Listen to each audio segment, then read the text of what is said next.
Hey listeners, Mallory Wilsey here, Chief Producer of the Enrollify Network. I get the privilege of working alongside all of our creators at Enrollify, but I wanted to take just a quick moment to tell you about why I love the Talking Tactics podcast hosted by Diana Kibbolds. Every other Tuesday, Day drops a new episode where she focuses on a single tactic that moved the needle on any enrollment metric, from inquiries and booth visitors to apps completed and deposits, even registrations, you name it. The catch? The tactic had to be done with limited resources, either by a single person or a small but mighty team, or limited time, or maybe without a lot of money. The podcast format is fun and engaging, and it's just different from the more traditional 60-minute interview style shows. If you work in enrollment management or marketing, be sure to give Day's show a listen. You can subscribe to the show by visiting podcast.enrollify.org or just search Talking Tactics wherever you get your podcasts. Hit it! That's what I'm talking about. Wait! Okay, now, from the beginning. Hit it, boys. Welcome to M&A in Higher Ed, a special 5-part pulse check series on mergers and acquisitions within the higher education sector, brought to you by Enrollify and Element 451. I'm Kin Sejpal from the University of Redlands, and over the next 5 weeks, I will be your guide through the intricate process of institutional consolidation and what it signifies for our industry's future. By examining both the challenges and successes, we can better prepare for the evolving landscape of higher education, ensuring that we navigate these changes in ways that strengthen our institutions and serve our communities effectively. Now, let's jump into today's episode. Hi, Kevin. Glad to connect with you, and thank you so much for making time today on this important topic. I know our listeners are eager to hear from us, and particularly you, about M&A. I appreciate you having me on, and I look forward to our chat. Well, before we get into M&A, can you tell us a little bit about why M&A is even important, especially for higher education? This seems to be coming up and bubbling up, especially as you read trade publications and so university merge with so and so. It seems to be sort of at least a weekly update, if not more. Why is this something that we should pay attention to, especially now? Well, I think you hit the nail on the head. We're hearing more and more about this. There's more of this happening in boardrooms and in executive suites on college campuses, both at schools that are looking to acquire other schools and for schools that are looking to sustain themselves and strengthen themselves through collaboration with other schools. So it's happened here and there in higher education over the last decade or so, but it's beginning to accelerate. And we're even seeing it at the state level with states like Pennsylvania and Oklahoma exploring opportunities to consolidate their state schools, but it's also happening amongst private schools as well. And I think, Ken, as I look at this, I go back 20 years and think about how higher education was observing online education. And I think at that time, there were some early adopters who found that to be an innovative space to be in, to educate their students and deliver their education. Mm-hmm. Others took a more conservative approach and said, you know what, that's not traditional higher education. You can't control quality. Students will cheat. Students will not learn in the same way or have the same learning outcomes. And they missed the boat. And many of us are playing catch up now, trying to get competitive in the online space. Other schools 20 years ago were real trailblazers and are doing fantastically well serving students through online programs or hybrid programs. I think 20 years from now, we'll probably look back at this period of time in higher education and we'll see some folks that were winners that pursued higher education as a strategic option for their school, whether they be schools that are going to acquire other schools and expand their geographic reach or their academic portfolio or new student types. And there are other schools that will be sustaining themselves because instead of trying to go it alone, they've found a collaborative opportunity with another institution to continue their mission and serve their students. Mm-hmm. Then the other option will be schools that do not see this as a competitive or interesting space, and they could be left to the side as their competitors are expanding and scaling up. Or on the smaller school side, unfortunately, there'll be some schools that are going to wind up closing. Had they pursued the collaboration space, perhaps their institution in some way, shape, or form would still be in the landscape of American higher education. So I think it's worth paying attention to because it's a very fluid space, and I think it's only going to accelerate over the course of the next decade or two. That's such a great analogy. And I love that you talked about something that higher ed was an early adopter of.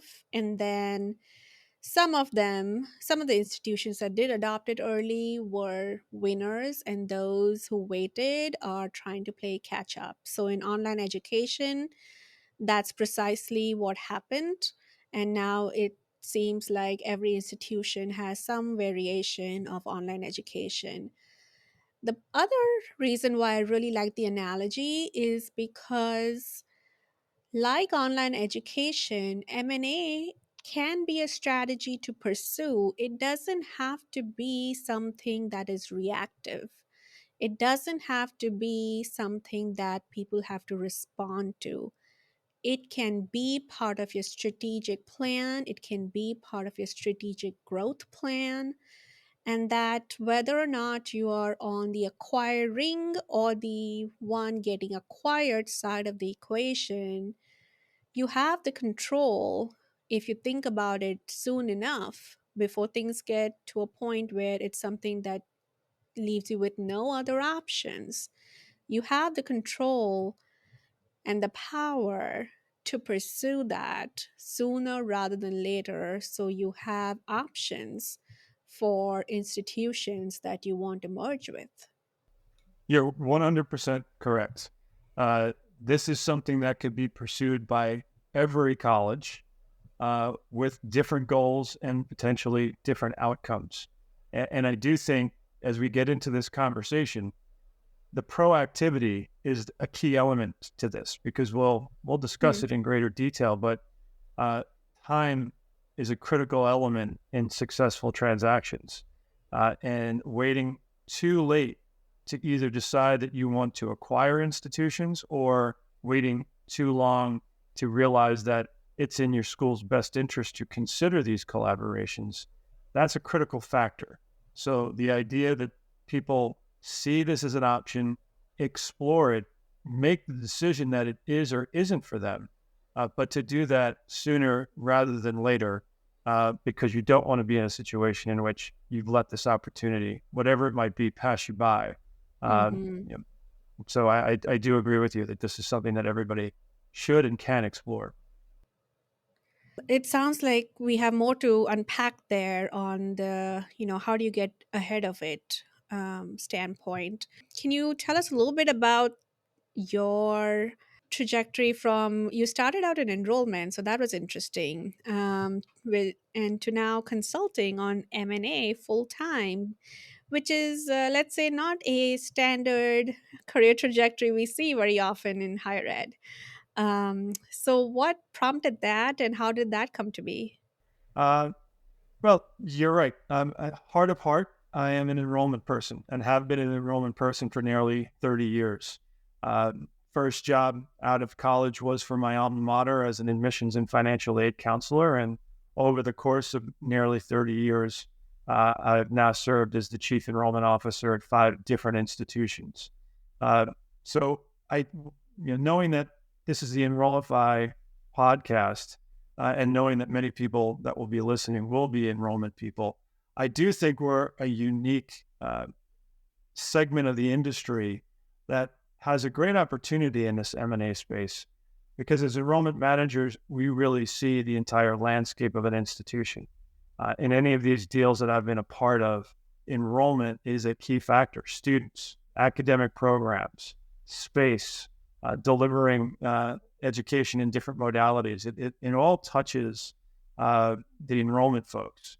So having that enrollment background, I think, has served me very well because, again, we are touching academic programs, finances, Title IV eligibility issues with the DOE and otherwise. So we're sort of central to all of these deals. But my first experience, you talked earlier about the idea of being proactive and reactive. I want to be very clear. I did not proactively seek a career in higher education M&A. It was reactive and thrust upon me. I don't know if I stepped forward or if everybody else just stepped back and I was in a position to be asked to serve in this capacity. But at the College of New Rochelle in New York, where I served as the vice president of enrollment, there was an unfortunate financial crisis at the institution that led to many investigations and ultimately to a point that the board disassociated itself from a few executives. And the provost of the institution was asked to lead as interim president. And I was asked to give up the reins of enrollment management and step into the executive vice president role. And both the president and I were given 3 charges. Charge number 1 was manage and sustain the College of New Rochelle as a standalone institution. Issue number 2, or charge number 2, was actively and aggressively work the M&A space to find a partner institution that could help sustain the College of New Rochelle. And path number 3, if path number 1 or path number 2 is clearly ruled out, then we need an effective plan following all the appropriate state and federal regulations to close the school, wind down operations, and find a teach-out path for our students. So for the better part of 3 or 4 years at the College of New Rochelle, that was the work that we did. I served as a member of the Strategic Options Committee at New Rochelle, which comprised myself and the CFO, 2 of our board members, and 2 attorneys. And we taught ourselves, essentially, the M&A space, because this was back in 2016. There were some instances of college mergers and acquisitions, but not a lot. So we learned on the fly in order to give our students, our staff, our faculty, the institution the best chance possible. That ultimately led to the closure of the College of New Rochelle and a pretty comprehensive teach-out with Mercy College, which is now Mercy University in New York. And it's not a conventional teach-out in that usually a teach-out, we are looking to find multiple institutions to take our students. Mercy was the main player in that space. They provided employment to a good number of staff and faculty, unfortunately, though not all. And they continued the education of most of the College of New Rochelle students, and they even leased back the New Rochelle campus, so many of those employees and students had a place to continue their education. So wasn't a full merger, but along the way, we spoke to, I would say, over 20, if not 30 institutions, both locally, nationally, and internationally, that had expressed an interest in both the campus and the programs and otherwise at New Rochelle. The other experience that I had shortly after leaving New Rochelle, I was the vice president of enrollment at Bloomfield College. They did not have a financial crisis, but just like many institutions, there was declining patterns of enrollment, more competition, fewer students. And New Jersey is known for its students being one of its top exports. There's a real flight issue for students seeking higher education in other states. So with that, there were some enrollment challenges that was impacting operational budgets. And we took it upon ourselves as executives to educate our board on the idea that perhaps pursuing a merger opportunity would be in Bloomfield's best long-term interest. And that gets to that process that you indicated before of being proactive. I think small schools or schools that are facing challenges very often wait until somebody else knocks on their door and says, hey, we're interested in perhaps acquiring you. Would you be open to that? We, on the other hand, were the aggressors. And we can get into that a little bit more. But when we got to the point that we realized that that was a space that we wanted to pursue, given my experience at New Rochelle the board and the president asked me to serve as co-chair of, a strategic option committee that was a combination of executives, board members, and advisors. And we pursued a path toward finding merger partners. We spent time with over 30 institutions exploring that space, some more robustly than others. But that eventually led to this past June, the closing of a transaction between Bloomfield College and Montclair State University. So we're talking about Bloomfield College, a minority-serving institution, a PBI with roots in the Presbyterian Church, merging with or being acquired by Montclair State University, an R2 state institution. So you can imagine a fair amount of complexities, but we're really proud that we did get that done. And as of July 1 of this past summer, Bloomfield College is now Bloomfield College of Montclair State University. And the mission, students, and the educational offerings persist on that campus. That's how I got into this M&A space. Two very unique situations, two wonderful learning experiences. Hopefully, people look back at both of those and say those were the best possible outcomes for the students and the staff and the histories of those institutions, given the circumstances and the cards that were dealt to us. But I think all of us that were executives in those spaces and board members are really proud of the ultimate results of both of those. It's an unusual trajectory, but perhaps a necessary one in these times, particularly as we talk about the demographic cliffs and some of the enrollment declines that the industry overall has been facing. And, it's something that I wanted to bring to people's attention, as in my 1.5 years tenure at the University of Redlands, I'm already working on a second merger. And I was very, let's just say that was not something I was expecting would happen, but some of these are opportunistic as well. Somebody comes knocking on a door and asks, like, hey, would you be interested in acquiring us? Well, I'm sure those were not the exact words, but you get the idea.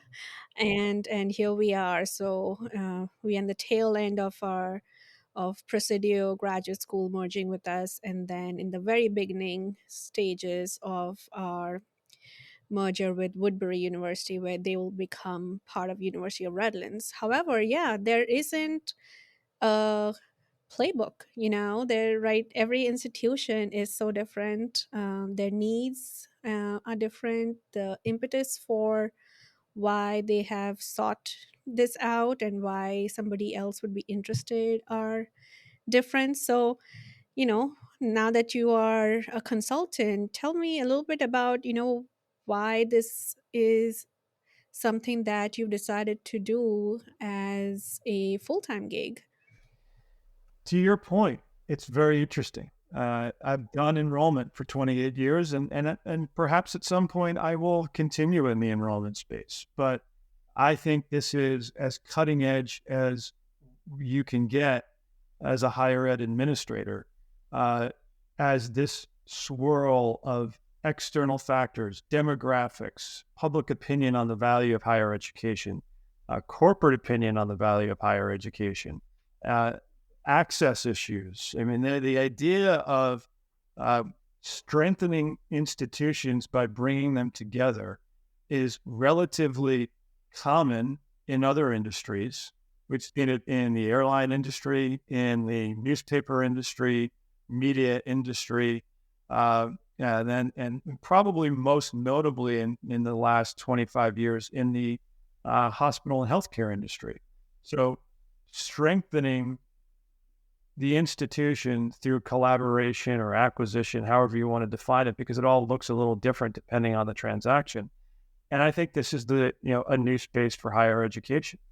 And having some experience with it, I've been contacted by, you name it, executives at institutions, board members at institutions, or other people serving the higher education space to pick my brain, because I say this in part in jest, but I do think there could potentially be some validity behind it when I say that I think I'm the only person in American higher education that's worked at 2 consecutive institutions that have gone through this process. It's pretty uncommon. So any support that I can lend to other folks that are looking to explore this space. I've done it up until this point for the greater good of the industry. But now I'm spending some time with some institutions in a more formal way, helping advise them and guide them through the processes of their own. And again, I think this is going to continue. I think there's great opportunity here. It's a way to serve higher education, which is really the point of why I got into this industry. It's sort of an industry of service, but now I get to serve it in a different way and in a real strategic and front-footed way. So far, enjoying quite a bit, and I hope I get the opportunity to continue to do so. Thank you. And thank you for allowing us to pick your brain on this topic too. So, I mean, being at two institutions that did get acquired, one might argue that being on that side of things is not often a fun place to be. It may feel, or there might be some assumptions, let's say, that if you are the one that is getting acquired, then there's very little say that you have, and that your involvement is very limited, and so on and so forth. But, the way you've approached your tenure there, especially when you were tapped to lead some of these efforts, what can we be thinking about if you are not the one that is acquiring, but the one that is seeking out a partner that's an institution you can merge into? What's that sentiment like? What's that feeling of being sort of part of something else? And how does that play out in the real world as you have lived it?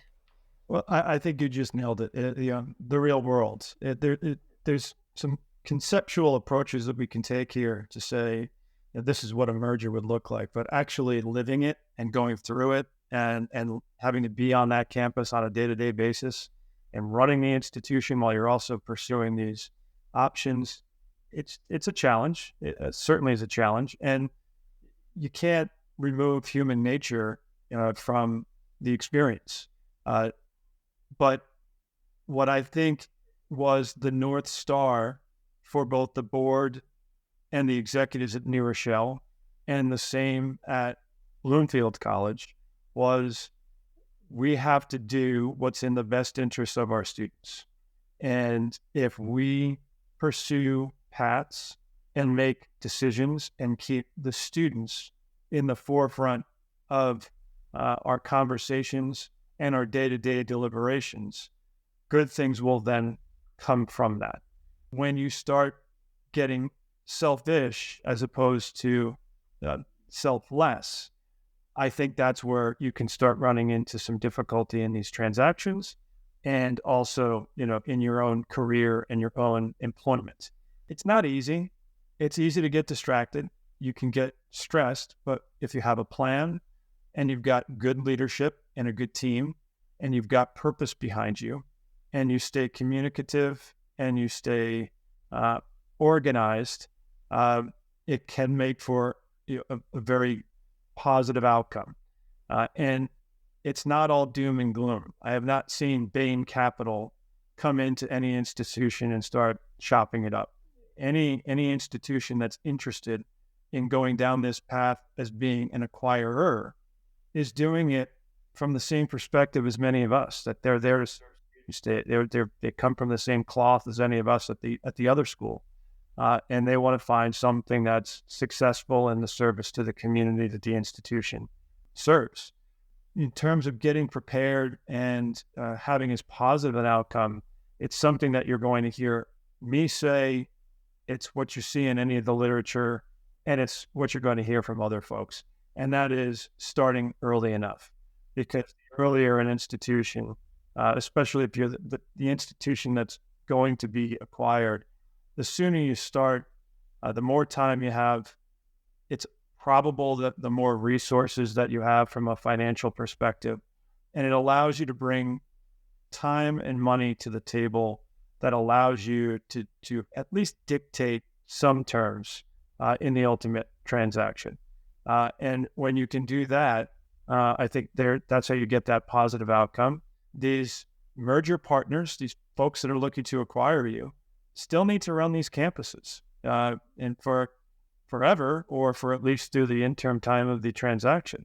So it can't afford to have executives or deans or academics or others bolt the institution, because these institutions are more than just the buildings. It's the people that meet the accreditation standards and continue to enroll students. So they need folks to continue to run the institution. So this is not a scenario that I've seen in which an acquiring institution comes in, gets the keys, and everything changes overnight, and the processes and everything changes. That's not realistic. So if you've got that human nature piece and that stress piece of what does this mean for me as a person, which is totally natural, I still say that's something that's going to iterate over time and not be something that happens with immediacy. And I think if you keep the students in the forefront, the new entity, whatever it might be, and or future employers will hold that in high regard, and you will have a soft landing, whatever you choose to do next. Hey everyone, it's Mallory. I'm hosting the Engage Summit this summer in Raleigh, North Carolina. The theme of the conference is AI Got You. We're not just talking theories. This conference is your guide to understanding and applying AI at your institution. By the end, you won't just get AI, you'll be ready to lead your campus through an AI transformation. It's for everyone who wants to use AI to level up everything you're doing. Whether your focus is to recruit or retain, the summit offers a platform to learn, network, and bring back actionable insights to enhance your student engagement strategies. I hope you'll join me and some of your favorite Enrollify creators in Raleigh on June 25th and 26th, like Jamie Hunt, Dustin Ramsdell, and Allison Tercio.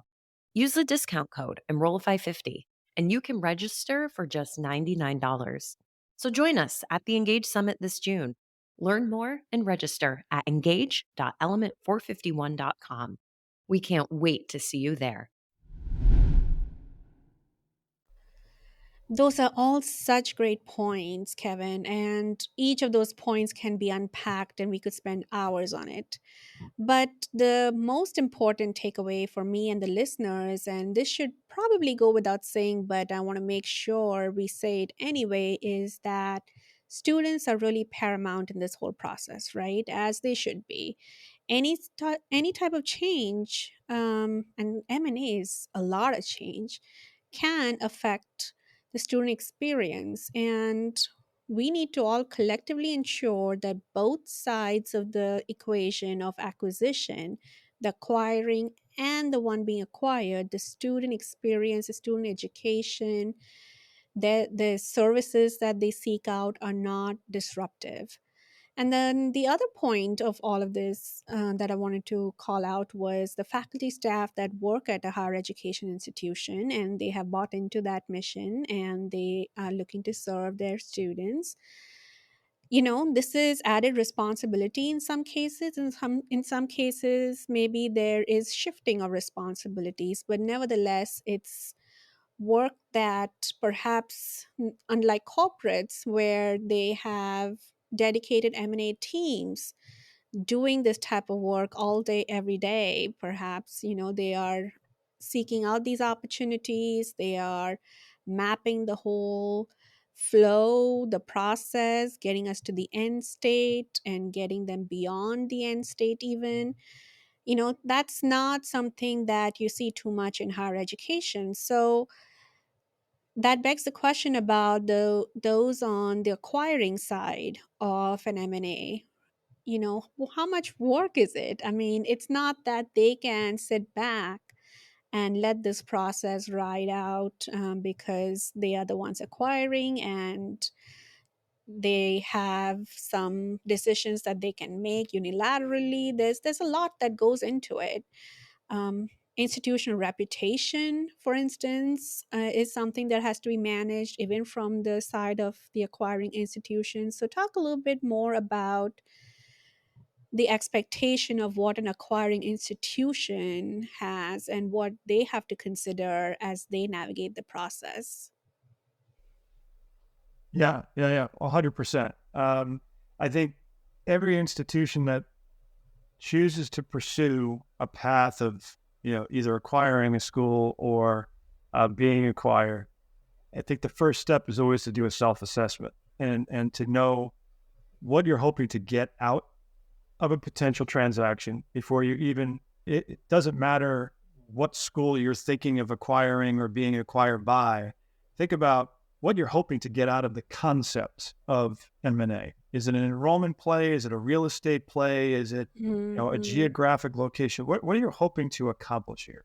And then from there, you've got to do the self-assessment of inventory. In the case of Bloomfield, we knew that we needed to get some legal advice with experience in M&A and accreditations and in the regulatory environment because we lacked that. And so we actively pursued bringing in a group that knew that space.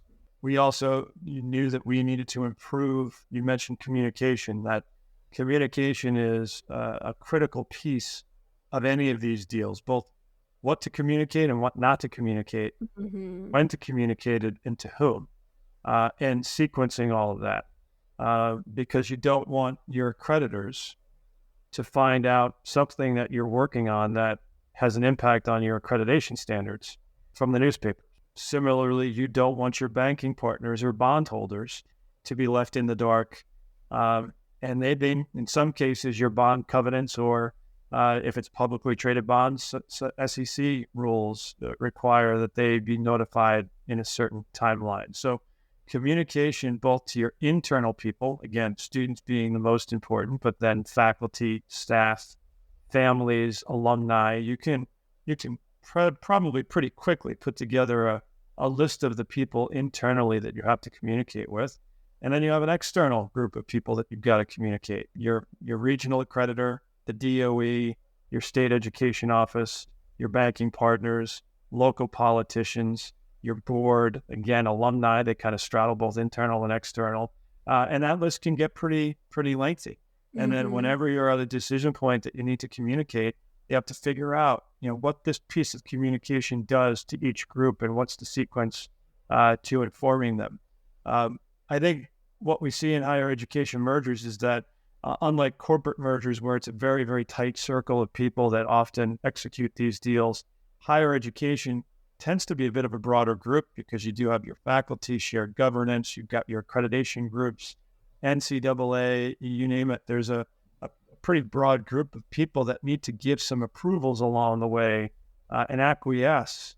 But they want to understand what this transaction does to their standards and their involvement with your institution. So in time, these circles get much broader than people are typically comfortable with, and you have to have a really strong communication plan. But Yeah. going back to the internal people that are impacted, I think as regularly as you can communicate with the highest level of information and the highest level of empathy is the most important thing to keep staff, faculty, and students engaged through this whole process.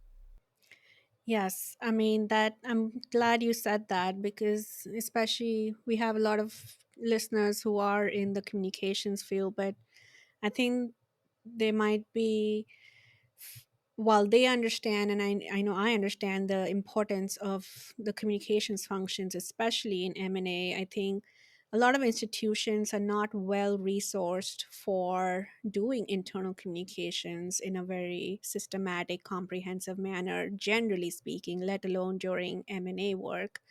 So if you add M&A on top of it, and you have an obligation almost to ensure that your community understands what is happening and when and how.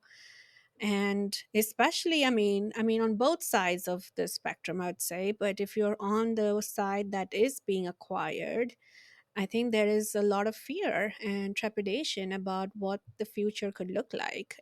Anything from interpersonal communication, which is, whether it's managers and teams having those conversations, to mass communications, both internally and externally, to forums and town halls and such and such. I think there's just a vast amount of work that goes into executing this well from a calm standpoint.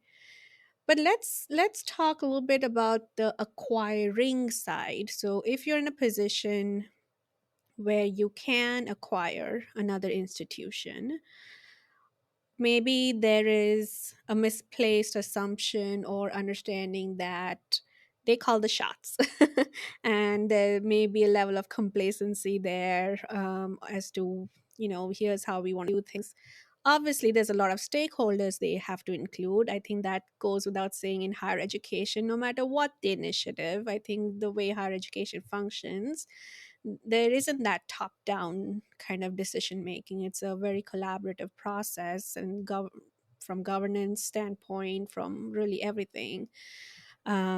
So what should they consider as they prepare for acquiring another institution? What role do they have to play? And they have to come from a place of empathy too, I imagine, thinking about students first, thinking about the institution they're planning to acquire.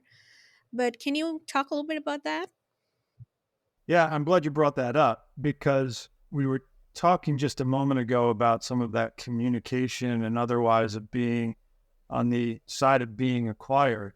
But it's a mirror process on that other institution's side, that group that's acquiring. You've still got a board, you still have Mm-hmm. accrediting agencies, you still have banking partners, you have students and parents and alumni, and they're going to want to know that this transaction is a benefit to their institution and not a distraction, a resource drain that's going to deteriorate the deliverables of that institution for their students. So the folks that are doing the acquiring also have to think about all of the above of how are they going to communicate? How are they going to execute strategies? How does this positively impact their institution over what period of time? What are they hoping to accomplish out of this? And it's not, without risk, because if you do engage in conversations with another school to acquire them, and for whatever reason, good, bad, or indifferent, in your control or not in control, you pull out of a deal. Very often, the schools that are looking to be acquired have a limited amount of time to get it done by way of cash flow and otherwise when you're considering all of the regulatory boxes that you have to check. So to leave the bride on the altar and pulling out for whatever reason could be a reputational hit for that larger institution that they have to manage, both from political capital at the state level or in the local market from a branding perspective. But also on the positive side, if they do get the acquisition completed, what does that do for workload? Does that mean the Mm-hmm. faculty have to teach more? What do we do with athletics? Are we going to have two athletic programs, or how would that work? Are you keeping employees from that other institution, which, as I said, is often the case? But if there are pay differentials under the new institution or union issues between the two institutions, how are the people at the acquired institution being treated by the infrastructure of the larger institution? So there's a lot that needs to be figured out, and therefore a lot that needs to be communicated. So it's not all blind upside. There's workflows that need to be addressed before you can do those communications and let folks know what this transaction is going to look like on the other side. And I think that ultimately comes down to two presidents at each institution that are aligned in their thinking, know what that shared vision looks like, and can articulate that to both internal and external constituents to the extent that they understand the details, because very often the conceptual piece is where we start, and some of the workflows and the details in different areas don't come out in the wash until more of the integration phase, as you're trying to really piece things together. There comes the communications piece again, right? The articulation piece. Well, that's very interesting. I mean, being in that spot myself, where we are having those discussions, yeah, it's not by any means easy. There's a lot of discussions. There's a lot of best ways to do things that are hopefully a win-win scenario for both institutions, and in a way, like I said, that does not hinder the students' current education that they are seeking at either institution. So definitely a lot to consider. Of course, there's the branding piece, which I'm just foreshadowing what is going to come in a different episode. There's a lot to think about there, and marketing and such, but this is something that is, like we talked about, quite prevalent and getting more and more commonplace. And so what do you see as the future? Like, let's look ahead now a little bit and is this sort of a result of the pandemic? And we see this surge of collaborations that are happening right now. Is it a short term sort of strategy that institutions are pursuing while they try and recover from what it is that they had to face during the pandemic? There are different reasons for it. It's like you mentioned, it's not all financial, it's not all enrollment. It could be geographic, could be programmatic, build versus buy type of idea that we've talked about. So what does the future of this look like, especially long term? I think this is going to continue to accelerate. COVID certainly added a new flavor to this in the higher ed space, as it did to a lot of things in higher education. But I think we were on this path well before COVID hit. I think it was really around 2007, 2008, really with that 2008 financial crisis, that started to really move higher education from the shadows as like a secondary uh, industry that would be indirectly impacted by things in society, and moved front and center, because at that time in 2008, we were seeing news articles of how many college graduates couldn't get jobs because of the job market and were working at Starbucks as baristas. Those people now are parents. 18 years later, it's 2025, and they're the ones that were saddled with debt and couldn't get jobs, couldn't put the first down payment on their homes, delayed parenthood, delayed marriage. That was also a time where there was a lack of investment in higher education from the public side at the state level. So the state institutions needed to get more creative with their marketing and recruiting, and to go into areas that very often out of state, where you could get more net revenue from out of state students than from in-state students. And then generally, there's just been this changing in attitude of the value of higher education and or people's sensitivity to debt. And all of these things combined with a few others thrown in, I think began having higher education be on this path of fewer students, less interest or pronounced interest in higher education, and really had colleges needing to begin to think how they could be different, differentiate themselves, find partnerships, whether it be partnerships with industry, partnerships with hospital centers, partnerships with each other, rethinking modalities of how they delivered their education. But we're on this march, and I think there's, again, with post-COVID, I think it's going to happen anyway. But people are now realizing that everything is still getting expensive to run these institutions, and if all of us are paying for learning management systems and paying for CRMs and paying for IT and having duplicate effort of staff in HR or IT or other areas, and there isn't a way for us to maybe think differently of how we can collaborate in a way that allows us to be true to our mission, allows us to continue to serve our students, but maybe think about scale and how we operate these campuses differently. I think that's the conversation that's happening. And I think those pressures I don't see changing anytime soon. And so I think the next 10 years, schools and boards will be looking at themselves and suggesting, where can we go with this? And I think mergers and acquisition is not going to be for everyone. I don't think it's going to be the majority of schools that are exploring this space. But for some schools, it will be the right space to be in on either end of the acquisition uh, uh, equation. And I think we're going to see more of this. And I think it's a really great opportunity for schools to pursue and not be intimidated by it. And I think as each month that goes on, we see more and more of these things happening, and therefore there's going to be more case history. I think one of the reasons why we haven't seen a lot of it is that going back to 2016 at New Rochelle, when we said we have to learn about this, there wasn't a whole lot of learning material out there. We weren't a lot of people that we could call and say, can you tell us about your experience? And what were the lessons learned? And what are my blind spots that I have to keep in mind? There just wasn't a lot of it out there.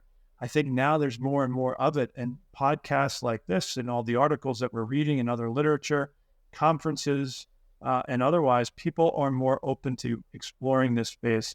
And I think as they understand it, even as there are some challenges to it, and it's not something that's a breeze to do, I think there will be a percentage of the higher education space that's going to actively pursue this.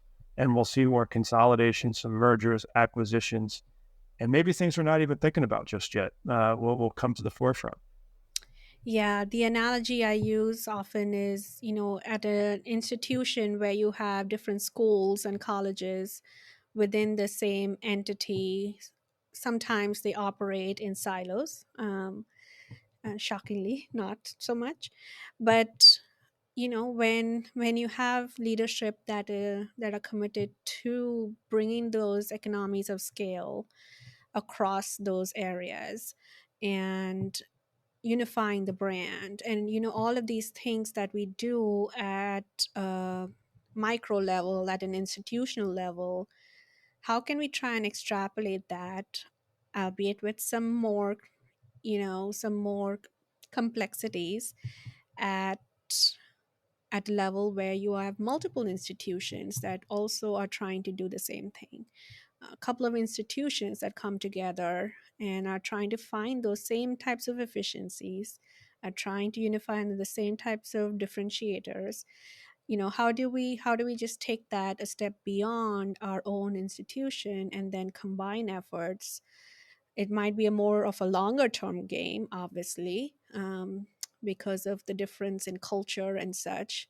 But sometimes it's, the institutions that merge, they are quite similar, and why they seek each other out in the first place, because of mission alignment and things that are core to who they are. So, well, more is coming.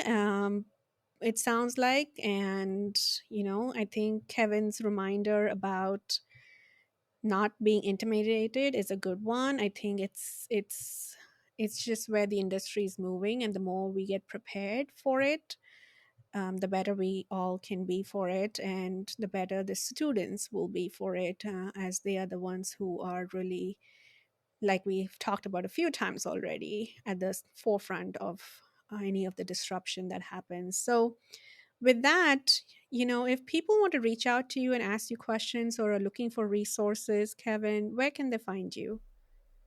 Sure, you can find me on LinkedIn at Kevin Cavanagh. You'll find a lot of my information and some of the materials from my Bloomfield and New Rochelle days on my LinkedIn page, or you can reach me at kevin@unisyncSolutions.net. Wonderful. We'll put both of those links in the show notes for those who would like to reach out to Kevin. And like I said, I think we've only scratched the surface. There's a lot to unpack on this topic, obviously, but I really appreciate you kicking us off with this broad view of mergers and acquisitions in higher ed. Thank you so much for your insights and your time. Oh, please. It was great to be part of this, and I wish you the best of luck with the series. And I wish everyone that's in this space and considering it all the best as well. I think it's an interesting space for all of us to be in.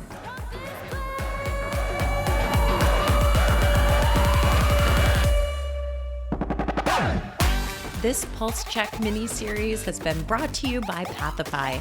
Gone are the days of clunky interfaces, disjointed systems, and massive, unhelpful link farms. Centralize all your systems with Pathify so that students see the information that matters to them in a digital experience that actually makes sense. From prospective students through alumni, it's about time the student experience started looking and acting like a consumer app from this century. Visit pathify.com for more. Enrollify is made possible by Element 451, the next generation AI student engagement platform helping institutions create meaningful and personalized interactions with students. Learn more at element451.com.